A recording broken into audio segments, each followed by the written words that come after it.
प्रिय भावकों, जय श्री कृष्णा। आज मैं आपको एक नई चीज़ बताने जा रहा हूँ।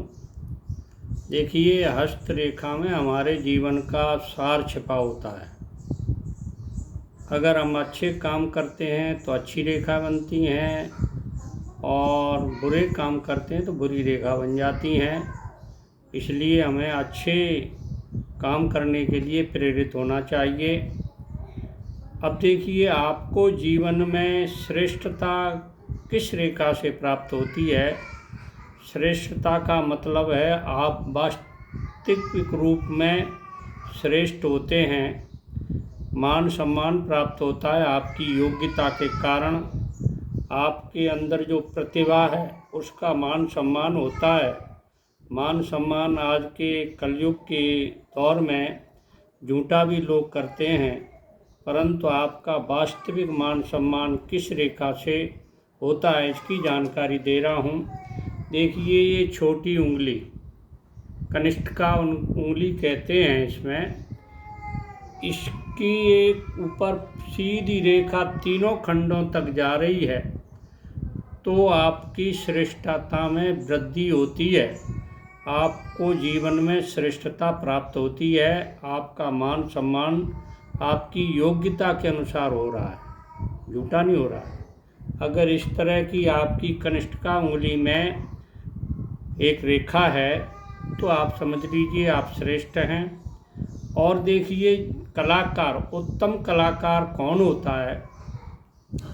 ये उंगली ऊपर का छोर, कनिष्ठिका उंगली की ऊपर का छोर अगर बड़ा हो और पुष्ट हो, यानी बड़ा भी हो पुष्ट भी हो, वो व्यक्ति और रेखा भी हो, वो व्यक्ति उत्तम कलाकार होता है। कलाकार का मतलब है फिल्म इंडस्ट्रीज में, आर्ट्स में और समाज में अपनी बात को किस तरह से रखना है, वो भी कलाकार होता है। किसी को बुरा नहीं लगे, अच्छी बात कह दी जाए, वो भी कला है। तो ये ऐसे व्यक्ति उत्तम कलाकार होते हैं। अब देखिए, आप दूसरी रेखा हाथ में बनाई है।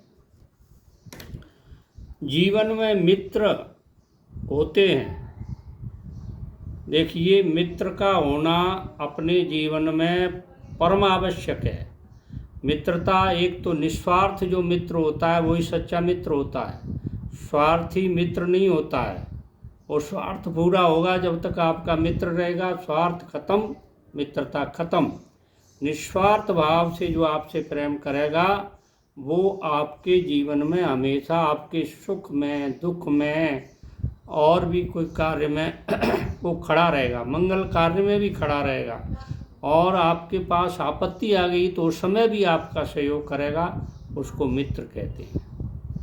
ये मित्र आपके हाथ में जो रेखा हैं वो इंगित करती हैं, वो बताती हैं कि सब उंगलियों के निचले खंड में कुछ रेखाएं होती हैं, वो मित्रता का परिचायक होती हैं।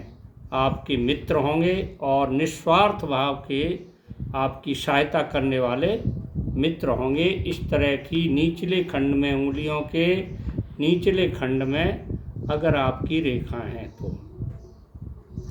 अब देखिए, शत्रु होंगे। भाई, जीवन में शत्रु भी होते हैं, मित्र भी होते हैं। तो शत्रु जो है किस रेखा से होंगे। ये मंगल पर्वत है, यहाँ भी मंगल पर्वत है, यहाँ भी मंगल पर्वत है। छोटी उंगली के नीचे और ये अंगूठे के पास ये दोनों मंगल पर्वत हैं। अगर इन पर कुछ रेखाएं हैं दोनों तरफ, यहाँ भी रेखा, यहाँ भी रेखा, तो आपके शत्रु होंगे। यानी शत्रुओं की ये रेखाएं स्पष्ट करेंगी कि आपके दुश्मन होंगे। ठीक है ना। अब शत्रु से हानि कैसे होगी। शत्रु से हानि इसलिए होगी कि इस रेखा को, जीवन रेखा को या भाग्य रेखा को कोई रेखा काटे, भाग्य रेखा को यहाँ से कोई रेखा काटे तो शत्रु से हानि होने की विशेष संभावना बनी रहती है। मैंने आपको ये शत्रु होने की, मित्र होने की, शत्रु से हानि होने की जानकारी हस्तरेखा के माध्यम से आपको दी है। आपको मेरी बात अच्छी लग रही है तो मेरे चैनल को सब्सक्राइब करिए, लाइक करिए, शेयर करिए। जिन्होंने अभी तक सब्सक्राइब नहीं किया है वो लाइक करें, शेयर करें और सब्सक्राइब करें। जय श्री कृष्ण।